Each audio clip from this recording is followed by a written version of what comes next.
Some of you are no doubt fuming or furious or otherwise just flustered by what's happening in Washington, D.C. There's this huge deficit looming, there's a debt ceiling limit that needs to be raised, and there's a lot of furrowed brows and hard work in Washington to figure out exactly how we're going to reach a compromise and get this to happen so that we don't have massive unemployment and runaway interest rates and all these things. If you're really that invested in it, I've got some news for you. A deal's going to happen. It's going to get done. But there's a lot of posturing that goes along. As a matter of fact, just about everything you see coming out of Washington is posed and postured. For a long time, politicians knew that they had to work on two different groups of people. You've got to play to your base, and you've got to try and play to the middle.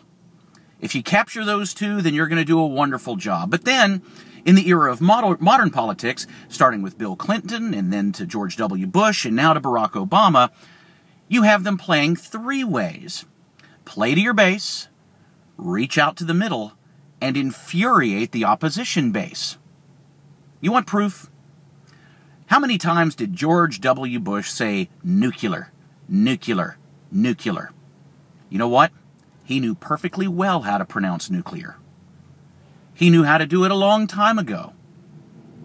The consultants told him that when he said nuclear, it played to his base. It made him come across as an average guy, and it infuriated the left, who would obsess and moan and whine about how he makes the country look, and I can't believe how stupid he is, and I can't believe this moron, thereby taking their energy away from activities that might have been more productive for their cause.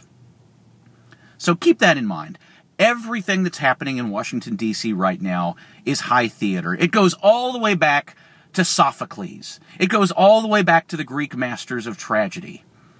The only real tragedy here, of course, is that we continue to fall for it, and we continue to get sucked in by these little plays, and we continue to get drawn in by these narratives, and we react more or less as a whole the way they would want us to react.